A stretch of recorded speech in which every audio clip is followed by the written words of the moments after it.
ಬಂದತಿ. ಭಾಳ ತ್ರಾಸ್ನ್ಯಾಗ ಬದುಕಿವಿ ನಾವು. ನನಗೆ ಹಾಕೊಳಕ್ ಚಪ್ಪಲ್ ಇಲ್ದ ಯೂನಿವರ್ಸಿಟಿ ಒಳಗೆ PG ಮಾಡೀನಿ.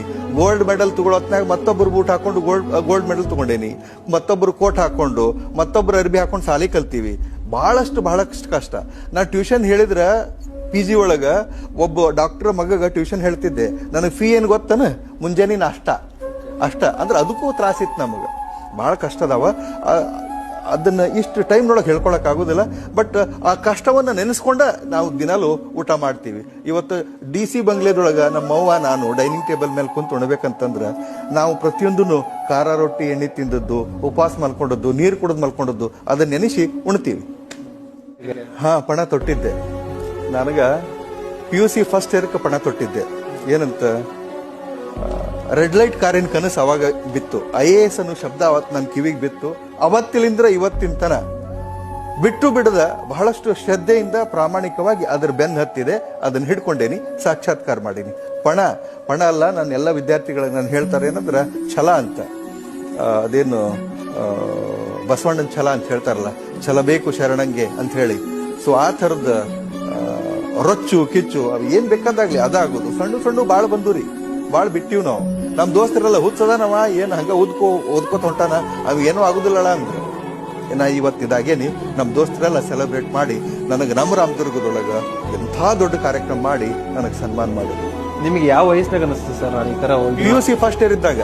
ಮ್ಯಾಟ್ರಿಕ್ ಮುಗಿಸಿ ಫಸ್ಟ್ ಇಯರ್ ಜಾಯ್ನ್ ಆದ್ನಲ್ಲ, ಅವಾಗ ನಮ್ ಸರ್, ನಾನು ಸೈನ್ಸ್ಗೆ ಹಚ್ಚಿದ್ದೀನ್ರಿ. ಫಸ್ಟ್ ಕ್ಲಾಸ್ ಆದ್ಮೇಲೆ ಸೈನ್ಸ್ಗೆ ಹಚ್ಚಿಬಿಡುದು. ನಾನು ಹಚ್ಚಿದ್ನಿ. ಫೀ ತುಂಬಕ್ ಆಗ್ಲಿಲ್ಲ. ಬರೀ 260 ರೂಪಾಯಿ ಇತ್ತು, 65 ರೂಪಾಯಿ ಫೀ ತುಂಬಕ್ ಆಗ್ಲಿಲ್ಲ. 1-2 ತಿಂಗಳು ಸಾಲಿಗೆ ಹೋಗಿ ಆಮೇಲೆ ಫೀ ತುಂಬಲಿಲ್ಲ ಅಂದ್ರೆ ಬಿಟ್ಟು ಬಿಡು ಅಂತಂದ್ರು. ನಮ್ಮ ಮನ್ಯಾಗ ಜಗಳ ತೆಗದ್ನಿ, ಕೊಡ್ರಿ ಅಂತ ಹೇಳಿ. ಎಲ್ಲಿಂತ್ರ ಕೊಡ್ತಾರ, ಸಾಲಿನ ಬಿಟ್ಟು ಬಿಡ್ನಿ ಅಂದ್ರೆ ಅವರು. ಅದಕ್ಕೆ ಆರ್ಟ್ಸಿಗೆ ಹಚ್ಚು, ಫೀ ಕಡಿಮೆ ಐತಿ ಅಂತ. ಮುಂದೆ ಏನ್ರ ಒಳ್ಳೇದಾಕತ್ತೆ ಅಂತಲ್ಲ, ಕಾಲೇಜಿಗೆ ಹೋಗ್ಬೇಕು ಅನ್ನೋ ಆಸೆ ಇದ್ರ, ಚಟ ಇದ್ರ ಹೋಗು, ಆದ್ರೆ ಆರ್ಟ್ಸಿಗೆ ಹಚ್ಚು, 30 ರೂಪಾಯಿ ಐತೆ ಅಲ್ಲಿ ಅಂತ. ಸೊ 30 ರೂಪಾಯಿ ಫೀ ಕೊಟ್ಟು ಅಲ್ಲಿ ಸಾಲಿಗೆ ಹಚ್ಚಾರ. ನನ್ನ ಹೋದ್ನಿ. ಅಲ್ಲಿ ನಾ ಸ್ವಲ್ಪ ಕ್ಷಣೆ ಇದ್ದೀನಿ ಅಂತ ಮ್ಯಾಟ್ರಿಕ್ ಕನ್ಸಿತ್ತು ಲಾಸ್ಟಿಗೆ. ಅಲ್ಲ, ಮ್ಯಾಟ್ರಿಕ್ ಅದೊಂದು ಬಹಳ ದೊಡ್ಡ ಕಥೆ ಅದ. ಅದು ಸಪರೇಟ್ ಒಂದು ಎಪಿಸೋಡ್ ಹಾಕೈತಿ ಹೇಳಿದ್ರು 1 ತಾಸಿಂದ. ಅದನ್ನ ಹೇಳಲ್ಲ ಇಲ್ಲಿ. ಇಲ್ಲ, ಅಲ್ಲಿ ಮ್ಯಾಟ್ರಿಕ್ನೊಳಗ ನನಗೆ ಆಕ್ಚುಲಿ 1ನೇ ತಲಿಂತ್ರ 9ನೇ ತನ ನಾನು ಒಟ್ಟ ಪಾಸ್ ಆಗಿದ್ದಿಲ್ಲ. ನನ್ನನ್ನು ಬರೀ ಪಾಸ್ ಮಾಡ್ತಿದ್ರು. ಅಷ್ಟು ದಡ್ಡ ಇದ್ದೆ. ಮತ್ತೆ ನಾ ದಡ್ಡ ಅಂತ ಒಪ್ಕೊಂಡಿದ್ದೆ. ಆದ್ರೆ ಒಂದು ಇವೆಂಟ್ನೊಳಗ ನಮ್ಮ ಎಲ್ಲಾ ಸ್ನೇಹಿತರು ಒಂದ್ಸಲ 6 ತಿಂಗಳ ಪರೀಕ್ಷೆ ಸಮೀಪ ಬಂದಾಗ ನೀ ಎಷ್ಟು ತಾಸು ಓದ್ತಿಲೆ, ನಿಂದು ಎಷ್ಟಲೆ ಅಂತ ಚರ್ಚೆ ಮಾಡಾಕತ್ತಿದ್ವಿ ನಾವು. ಅವಾಗ ಒಬ್ಬ 12 ತಾಸಂದ, ಒಬ್ಬ 16 ತಾಸಂದ, ಹಿಂಗೆ ಎಲ್ಲರೂ ಹೇಳ್ಕೊತ ಒಬ್ಬೊಬ್ರು ಒಂದೊಂದು ಹೇಳಾಕತ್ತಿದ್ರ. ಒಬ್ಬ ಕೇಳಿ ನಿನ್ಲೆ ಅಂತ ನನ್ ಕೇಳಿದ. ನಾನು ಒಂದು 8 ತಾಸು ಹೇಳ್ಬೇಕಂತ ಆಸೆ ಇತ್ತು. ನಾನು ಬಾಯಿ ಬಿಡ್ಕೊಡ್ದ. ಅವೆಲ್ಲೇ ಬರೀ ಗುಂಡ ಆಡ್ತಾನ, ಚಾಪ ಆಡ್ತಾನ, ಒಟ್ಟ ಆಡ್ತಾನ, ಉಡಾಳ್ಗಿರಿ ಮಾಡ್ತಾನ, ಅವಾಗ ಅಭ್ಯಾಸ ಮಾಡ್ತಾನ ಅಂತೇಳಿ ಅವ ಅಂದ. ಅನ್ನೋರೊಳಗೆ ಎಲ್ಲಾ ದೋಸ್ತರು ಹೋ ಅಂತ ನಕ್ಬಿಟ್ರು.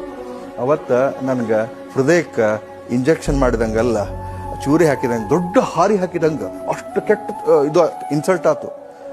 ಭಾಳ ಅಂದ್ರೆ ಭಾಳ ಮಂಚಿಗೆ ಹಚ್ಕೊಂಡು ಅವತ್ತು ರಾತ್ರಿ ಎಲ್ಲ ಊಟನ ಮಾಡಲಿಲ್ಲ. ಏನಾಗೈತಿ ಅಂತ ನಮ್ಮವ್ ಕೇಳಿಳು, ಎಲ್ಲರೂ ಕೇಳಿ, ಏನು ಹೇಳಿಲ್ಲ.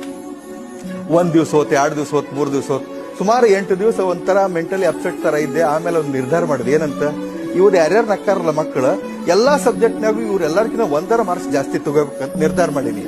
ಒಮ್ಮೆ ಪಾಸ್ ಆಗಲ್ದವ, ಪಾಸ್ ಮಾಡೋದು ಬೇರೆ, ಪಾಸ್ ಆಗೋದು ಬೇರೆ. I was passed. ಸೊ ಅವತ್ ನಿರ್ಧಾರ ಮಾಡಿ ಯಾರು ನನ್ನ ನೋಡಿ ನಕ್ಕಿದ್ರಲ್ಲ, ಯಾರು ನಮ್ಮ ದೋಸ್ತರಿದ್ರಲ್ಲ, ಅವ್ರ ಕಡೆನ ಕೋಚಿಂಗ್ ತಗೊಂಡು ಅವ್ರದ ಬುಕ್ಸ್, ಗೈಡ್ಸ್, ನೋಟ್ಸ್ ಇಸ್ಕೊಂಡು ಒಂದೊಂದು ಅಭ್ಯಾಸ ಮಾಡ್ಕೊತ. ಇಂಗ್ಲಿಷು ಗಣಿತ ಏನೂ ಬರ್ತಿದ್ದಿಲ್ಲ. 100ಕ್ಕೆ 13 ತಗೊಂಡ ಗಣಿತನ. ಸೊ ಅದನ್ನೆಲ್ಲ ಕಲ್ಕೊಂಡು SSLC ಒಳಗ ನಾನು ನಿಯರ್ಲಿ 70% ಮಾರ್ಕ್ಸ್ ತಗೊಂಡೆ. ಮತ್ ವಿಶೇಷ ಏನಂದ್ರೆ ಯಾರ್ಯಾರು ನಕ್ಕಿದ್ರಲ್ಲ ಅವ್ರ ಎಲ್ಲಾರ್ಕಿನ ಎಲ್ಲಾ ವಿಷಯದೊಳಗೆ 1, 2, 3 ಮಾರ್ಕ್ಸ್ ಜಾಸ್ತಿ ತಗೊಂಡೆ, ಎಕ್ಸೆಪ್ಟ್ ಮ್ಯಾಥಮೆಟಿಕ್ಸ್ನೊಳಗ ಅವ 96 ಏನೋ ತಗೊಂಡ, ನನಗ 63 ಬಂದು. 63 ದಾಟದಲ್ಲ ನನಗ, ಫೇಲ್ ಆದ ಅವಾಗ 13, 63 ಅಲ್ಲೇ. ಸೊ ಮ್ಯಾಟ್ರಿಕ್ನೊಳಗೆ ಅನ್ಸಿತ್ ನಾ ಶಾಣೆ ಆದ್ದೀನಿ ಅಂತ. ನಾನು ಸೈನ್ಸಿಗೆ ಹೋದ್ನಿ, ಹಚ್ಚಾಕಾಗ್ಲಿಲ್ಲ, ಆರ್ಟ್ಸ್ಗೆ ಹಚ್ಚಿದ್ರು.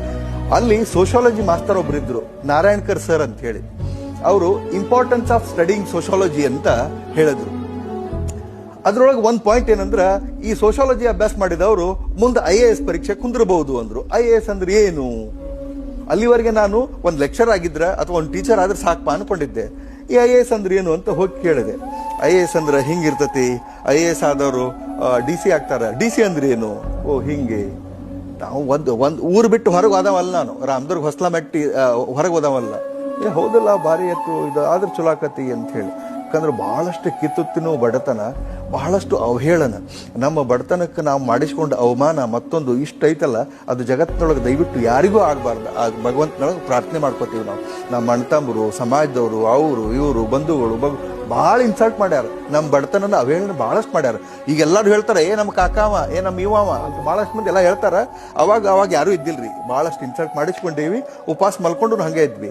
ಅದಕ್ಕೆ ಈ ಎಲ್ಲ ಬಡತನಕ್ಕೆ ಬರೋಬ್ಬರಿ ಗೂಟ ಹೊಡೆಯುವಂಗ ಒಂದು ಯಾವ್ದಾರ ಉತ್ತರ ಕೊಡ್ಬೇಕಂದ್ರೆ ಇದಾಗಬೇಕು. ಇದಕ್ಕಿಂತ ಬೇರೆ ಯಾವ್ರ ಆದ್ರೆ ಉತ್ತರ ಆಗೋದಿಲ್ಲ. ಆದ್ರೆ ಇದಾಗಬೇಕು ಅಂತ ಹೇಳಿ ಬೆನ್ ಹತ್ತಿ ಅಲ್ಲಿಂತ್ರ ಕನಸ್ಕಂಡೆ. PUC ಫಸ್ಟ್ ಇಯರ್ ಆಯ್ತು, ಸೆಕೆಂಡ್ ಇಯರ್ ಆಯ್ತು, ಸೆಕೆಂಡ್ ಇಯರ್ಗೆ ಫಸ್ಟ್ ಬಂದೆ. ಫಸ್ಟ್ ಬಂದ ಕೂಡಲೇ ಡಿಗ್ರಿ ಕಾಲೇಜಿಗೆ ಬಂದ್ವಿ. ಡಿಗ್ರಿ ಕಾಲೇಜ್ನೊಳಗೆ ಅಲ್ಲಿ ಕಾಂಪಿಟೇಷನ್ ಮಾಡಿ, ಡಿಗ್ರಿ ಕಾಲೇಜಿನ ನಮ್ಮ ದೋಸ್ತರು ಭಾಳ ಶಾಣ್ಯಾರಿದ್ರು, ಅವ್ರ ಜೊತೆ ಕಾಂಪೀಟ್ ಮಾಡಿ ಅಲ್ಲೂ ಒಂದು ಸ್ವಲ್ಪ ಏನೇನೋ ಮಾಡ್ಕೊಂಡು ಒಂದು ಹಂತಕ್ಕೆ ಬಂದ್ವಿ. ಆಮೇಲೆ PGಗೆ ಹೋದ್ವಿ. PG ಒಳಗೂ KCD ಹುಡುಗರು, ಕರ್ನಾಟಕ ಕಾಲೇಜ್ ಧಾರವಾಡದವರು ಭಾಳ ತಮ್ಮನ್ನ ತಾವು ಭಾಳ ಶಾಣ್ಯಾರ ಅಂತ ಹೇಳಿ ಯೂಸ್ವಲಿ ತಿಳ್ಕೊಂಡಿರ್ತಾರ ಅವರು. ಆದ್ರೆ ಅಲ್ಲಿ ಜೆಂಡಾ ಹಾರಿಸೋರೆಲ್ಲ ಹಳ್ಳಿ ಹುಡುಗರ. ಸೊ ಅವ್ರ ಜೊತೆನೂ ಕಾಂಪೀಟ್ ಮಾಡಿದ್ವಿ. BA ದೊಳಗೂ ಗೋಲ್ಡ್ ಮೆಡಲ್ ತಗೊಂಡೆ, MA ದೊಳಗೂ ಗೋಲ್ಡ್ ಮೆಡಲ್ ತಗೊಂಡೆ, ರ್ಯಾಂಕ್ ಬಂದ್ವಿ. ಅದಾದ್ಮೇಲೆ ಒಂದ್ ಕಡೆಗೆ ಲೆಕ್ಚರ್ ಅಂತ ಶುರು ಮಾಡಿದ್ವಿ. ನನ್ನ ಜರ್ನಿ ಬಹಳಷ್ಟು ವಂಡರ್ಫುಲ್ ಜರ್ನಿ, ಅದನ್ನ ಕಂಟಿನ್ಯೂಸ್ ಆಗಿ. ಬಟ್ ಈ ಜರ್ನಿ ಒಳಗ ಆ ರೆಡ್ ಲೈಟ್ ಕಾರಿನ ಕನಸು ಒಟ್ಟ ಮರ್ತಿದ್ದಿಲ್ಲ. I tried to come at least 1 inch near that red light car every year. ಪ್ರತಿ ವರ್ಷ ಇಷ್ಟಿಷ್ಟರ ಸಮೀಪ ಬರ್ಕೋತ ಈ ಹಂತಕ್ಕೆ ಬಂದೀನಿ. ಇನ್ನ 15 ವರ್ಷ ಸರ್ವಿಸ್ ಐತಿ. ಆ ಸರ್ವಿಸ್ನೊಳಗ ಜನರಿಗೆ ಮತ್ತು ಸಮಾಜಕ್ಕೆ, ಬಂಧು ಬಳಗಕ್ಕೆ, ಯಾರ್ಯಾರಿಗೆ ಏನೇನು ಒಳ್ಳೇದು ಮಾಡ್ಬೇಕಲ್ಲ ಅಷ್ಟನ್ನು ಮಾಡಿ ಹೋಗ್ಬೇಕು ಅಂತ ಖುಷಿ ಅನಿಸ್ತತಿ ಈಗಿನ ಪೊಸಿಷನ್.